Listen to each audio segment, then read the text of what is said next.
Vous n'êtes pas paresseux, votre cerveau est probablement épuisé. Cette phrase peut sembler difficile à accepter, surtout dans une société où l'on associe souvent le manque d'action à un manque de volonté, de discipline ou de motivation. Pourtant, derrière cette sensation de ne rien vouloir faire, de repousser constamment les tâches importantes ou de manquer d'énergie même après une période de repos, il existe parfois des mécanismes psychologiques beaucoup plus profonds que la simple paresse.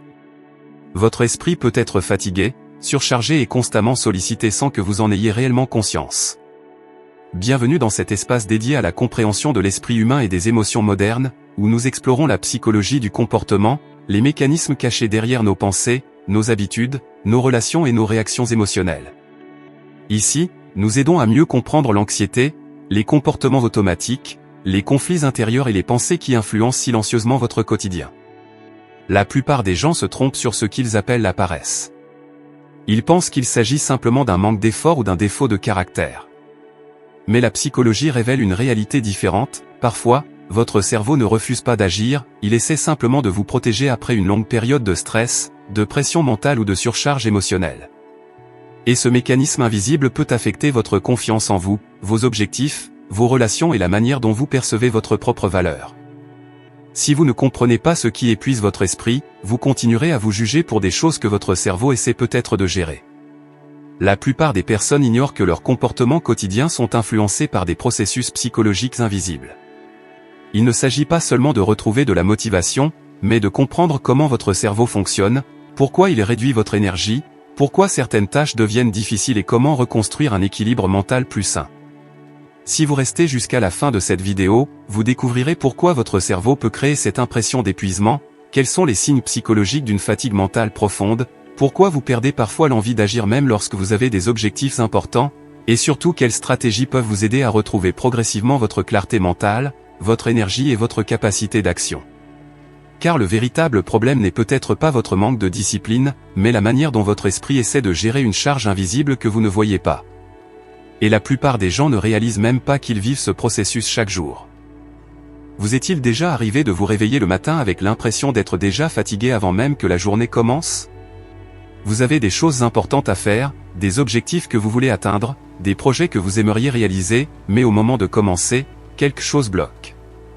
Vous regardez votre téléphone pendant plusieurs minutes, vous repoussez une tâche simple, vous perdez du temps sans vraiment comprendre pourquoi, puis une petite voix intérieure commence à vous critiquer, « Je suis trop paresseux, je manque de volonté, je devrais faire plus d'efforts. » Pourtant, ce jugement que vous portez sur vous-même pourrait être loin de la réalité. Aujourd'hui, beaucoup de personnes vivent ce même phénomène sans en parler. Elles ont l'impression d'être devenues moins motivées, moins efficaces, moins capables qu'avant. Elles se comparent aux autres, voient des personnes qui semblent avancer facilement et se demandent pourquoi elles n'arrivent plus à faire les mêmes choses. Mais derrière cette apparente absence d'action, il existe parfois un mécanisme psychologique plus profond, un cerveau qui fonctionne en surcharge depuis trop longtemps. Le problème, c'est que nous avons appris à associer la fatigue uniquement au corps. Quand une personne est épuisée physiquement, cela semble évident. Mais quand l'esprit accumule trop de pression, trop d'informations, trop d'inquiétudes et trop de responsabilités, les signes sont souvent mal interprétés. La difficulté à se concentrer, le manque d'énergie pour commencer une tâche ou l'envie constante de remettre les choses à plus tard peuvent être des messages que votre cerveau essaie d'envoyer. Et c'est justement là que beaucoup de personnes commettent une erreur, elles se battent contre elles-mêmes au lieu de comprendre ce qui se passe réellement dans leur esprit. Elles cherchent davantage de discipline alors que leur système mental réclame peut-être une meilleure gestion de leur énergie. Car parfois, le véritable obstacle n'est pas un manque de motivation, mais une accumulation invisible qui épuise votre capacité à avancer.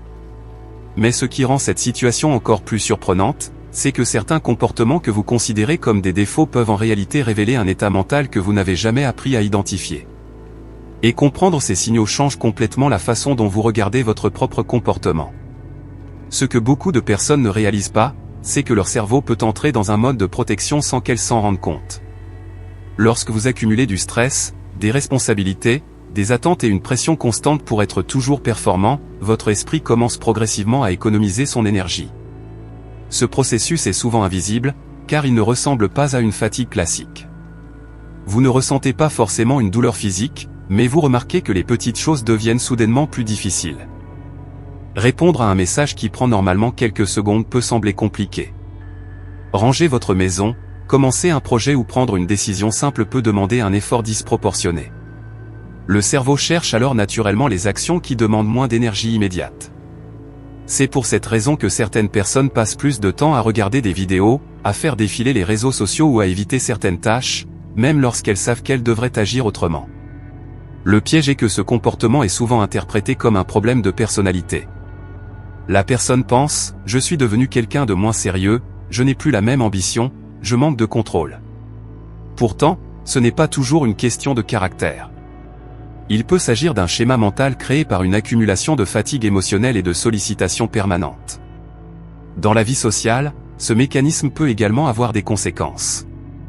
Une personne mentalement épuisée peut commencer à éviter certaines conversations, annuler des sorties, répondre moins rapidement aux proches ou avoir moins de patience avec les autres. Son entourage peut croire qu'elle s'éloigne, qu'elle est devenue froide ou désintéressée, alors qu'en réalité elle essaie simplement de gérer une surcharge intérieure qu'elle ne sait pas expliquer. Le plus difficile dans cette situation, c'est que le cerveau s'habitue parfois à fonctionner dans cet état. La personne finit par croire que son manque d'énergie est devenu sa nouvelle personnalité. Elle oublie comment elle était avant cette période de pression constante. Mais derrière ces habitudes automatiques se cache une réalité importante, certains comportements que vous répétez chaque jour ne définissent pas qui vous êtes, ils révèlent simplement l'état dans lequel votre esprit se trouve actuellement. Et lorsque l'on commence à comprendre ces mécanismes, une autre question apparaît: pourquoi certaines personnes continuent-elles à avancer malgré la fatigue mentale, tandis que d'autres se retrouvent complètement bloquées face aux mêmes difficultés? La réponse se trouve dans la manière dont chacun gère son énergie psychologique au quotidien.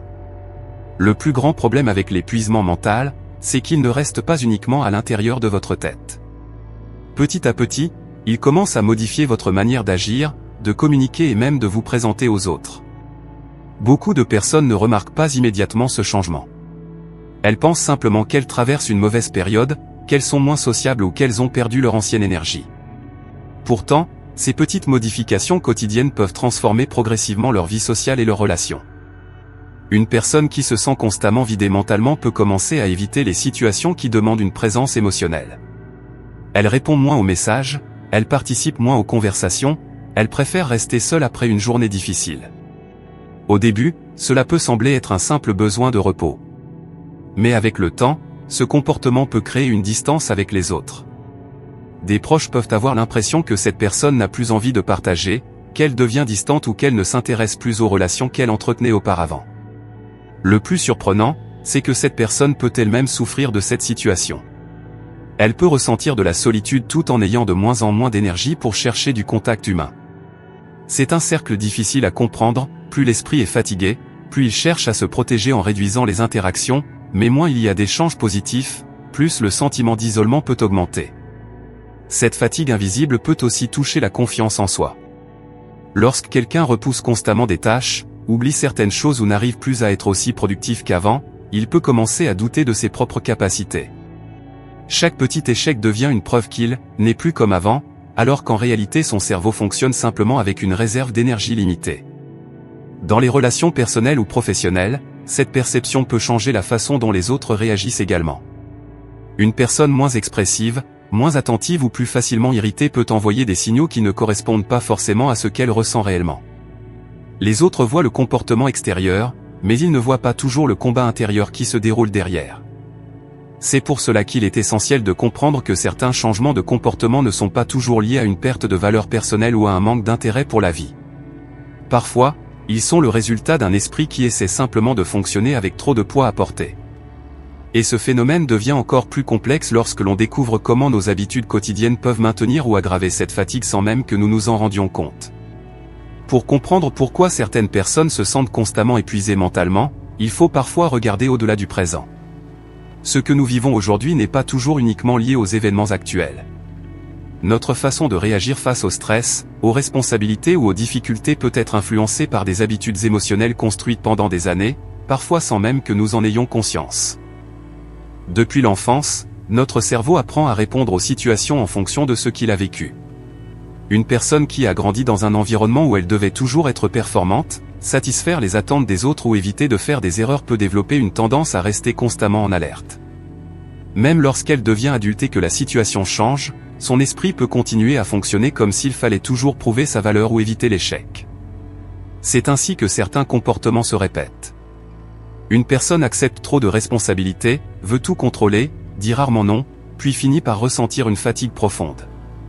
Pourtant, lorsqu'elle regarde son quotidien, elle ne comprend pas toujours pourquoi elle se sent épuisée. Elle voit seulement les conséquences, manque d'énergie, difficulté à commencer une tâche, envie de s'isoler ou impression de ne jamais faire assez. Le cerveau fonctionne beaucoup avec des associations. Lorsqu'une émotion forte est répétée plusieurs fois, elle peut créer une sorte de chemin automatique. Par exemple, si pendant longtemps une personne a associé le repos à de la culpabilité ou l'inaction à un échec, elle peut avoir du mal à réellement récupérer. Même lorsqu'elle s'arrête, son esprit continue de chercher ce qu'elle devrait faire ensuite. C'est ce qu'on peut appeler une mémoire émotionnelle, certaines expériences laissent une trace qui influence nos réactions futures. Ce n'est pas un souvenir précis que nous revoyons chaque jour, mais plutôt une manière automatique de ressentir et d'interpréter certaines situations. C'est pourquoi deux personnes confrontées au même problème peuvent réagir complètement différemment. La personne qui se croit simplement paresseuse peut donc être en train de répéter un ancien schéma mental basé sur la pression, la peur de décevoir ou l'habitude de fonctionner en surcharge. Et tant que ce mécanisme reste invisible, elle continue de lutter contre les symptômes sans comprendre la véritable origine du problème. Mais lorsque l'on commence à identifier ces modèles cachés, une nouvelle possibilité apparaît, celle de changer progressivement la relation que l'on entretient avec son énergie, ses attentes et sa propre manière d'avancer dans la vie. Car parfois, retrouver son équilibre ne commence pas par faire plus, mais par comprendre pourquoi son esprit demande autant d'efforts pour faire les choses simples. Le changement le plus important commence souvent par une nouvelle manière de regarder ce qui se passe en nous. Pendant longtemps, beaucoup de personnes ont appris à interpréter leur manque d'énergie comme un défaut personnel. Elles se disent qu'elles doivent simplement être plus fortes, plus disciplinées ou plus motivées. Mais cette façon de se juger peut créer encore plus de pression et renforcer le sentiment d'être bloqué. Comprendre que votre cerveau peut être épuisé ne signifie pas chercher une excuse pour abandonner. Cela signifie apprendre à observer votre fonctionnement avec plus de lucidité. Il existe une grande différence entre fuir ses responsabilités et reconnaître qu'un système mental surchargé ne fonctionne pas de la même manière qu'un esprit reposé et équilibré. Imaginez une voiture qui roule depuis des milliers de kilomètres sans entretien. Si elle commence à perdre de la puissance, personne ne dirait qu'elle est inutile ou qu'elle manque de volonté. On chercherait simplement à comprendre ce qui réduit ses performances. Pourtant, lorsqu'il s'agit de notre propre esprit, nous sommes souvent beaucoup plus durs avec nous-mêmes. Changer cette perception peut modifier profondément la relation que vous entretenez avec vos propres difficultés. Au lieu de penser « Pourquoi suis-je incapable de faire ce que les autres font ?», vous pouvez commencer à vous demander « Qu'est-ce qui consomme autant de mon énergie mentale actuellement ?» Cette question ne supprime pas les problèmes, mais elle ouvre une manière plus intelligente de les comprendre. Cela demande aussi d'accepter que le changement psychologique n'est pas instantané. Reprendre confiance, retrouver de la concentration et reconstruire de bonnes habitudes demande du temps, de la régularité et surtout une meilleure connaissance de soi. Il n'existe pas de méthode magique qui transforme une personne épuisée en quelqu'un d'infatigable du jour au lendemain. La véritable évolution commence lorsque vous arrêtez de vous définir uniquement par vos moments de faiblesse. Un comportement n'est pas toujours une identité.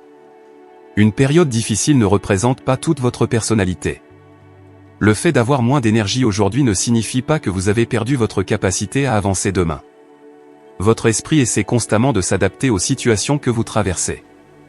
Parfois, il se fatigue, parfois il ralentit, parfois il cherche une protection. Apprendre à écouter ces signaux permet de construire une relation différente avec soi-même, basée sur la compréhension plutôt que sur la culpabilité. Et peut-être que la question la plus importante n'est finalement pas « Pourquoi suis-je devenu paresseux ?», mais plutôt « Depuis combien de temps mon esprit essaie-t-il de fonctionner avec une charge qu'il n'arrive plus à porter seul ?» C'est à partir de cette prise de conscience que commence une nouvelle façon de comprendre ses pensées, ses émotions et ses comportements au quotidien. Peut-être que la chose la plus difficile à accepter n'est pas de reconnaître que notre esprit peut se fatiguer, mais de comprendre que nous avons parfois passé tellement de temps à ignorer ces signaux que nous avons fini par croire que cette fatigue faisait partie de notre personnalité. Pendant des années, certaines personnes se définissent à travers leurs limites du moment présent. Elles se regardent comme quelqu'un de moins motivé, moins ambitieux, moins capable qu'avant. Mais derrière chaque comportement visible existe une histoire invisible, des pensées accumulées, des émotions retenues, des attentes trop lourdes et des mécanismes que l'on répète parfois sans même les remarquer. La réalité, c'est que l'être humain n'est pas une machine qui fonctionne toujours avec la même énergie. Notre manière d'agir change selon ce que nous portons intérieurement. Il y a des périodes où nous avançons facilement, et d'autres où chaque petite action semble demander un effort immense. Pourtant, ces moments ne racontent jamais toute notre histoire. Ce que nous appelons parfois paresse peut être le résultat d'un conflit silencieux entre ce que nous voulons accomplir et ce que notre esprit est capable de supporter à cet instant précis. Et lorsque nous ne comprenons pas ce conflit, nous risquons de nous juger pour une réaction dont nous ne connaissons même pas l'origine. Peut-être que le véritable changement commence simplement lorsque nous arrêtons de voir notre comportement comme une preuve de notre valeur personnelle. Parce qu'un esprit fatigué ne révèle pas une personne faible, il révèle une personne qui traverse un processus humain, avec ses propres limites, ses propres émotions et ses propres combats invisibles. Au fond, nous passons souvent notre vie à essayer de devenir une meilleure version de nous-mêmes, sans prendre le temps de comprendre la version actuelle qui demande déjà à être écoutée. Et parfois, la réponse que nous cherchons depuis longtemps ne se trouve pas dans la question « Pourquoi je n'arrive plus à avancer ?», mais dans une question beaucoup plus profonde « Qu'est-ce que mon esprit essaie de me montrer à travers cette difficulté ?» Car avant de changer nos comportements, il faut parfois apprendre à comprendre l'histoire silencieuse qui se cache derrière eux.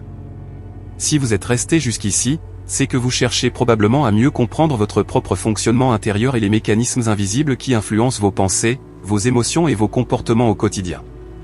Si cette vidéo vous a aidé à voir votre fatigue mentale sous un autre angle, pensez à laisser un j'aime, car cela aide énormément la chaîne à continuer de proposer des contenus sur la psychologie, le comportement humain et le développement personnel. Abonnez-vous pour ne pas manquer les prochaines vidéos consacrées à la compréhension de l'esprit humain, aux émotions modernes, aux relations et aux habitudes qui façonnent notre vie. Dites-moi également dans les commentaires, je comprends mon esprit, si vous êtes resté jusqu'à la fin de cette vidéo. Votre commentaire permet de créer un espace d'échange entre des personnes qui cherchent à mieux se connaître. Et si vous souhaitez continuer cette réflexion, regardez maintenant la vidéo qui apparaît sur le card à l'écran ou explorez notre playlist dédiée à la psychologie humaine. Vous y découvrirez d'autres mécanismes cachés derrière vos émotions, vos comportements et votre manière de voir le monde. Merci d'avoir partagé ce moment avec nous. À très bientôt pour une nouvelle exploration de l'esprit humain.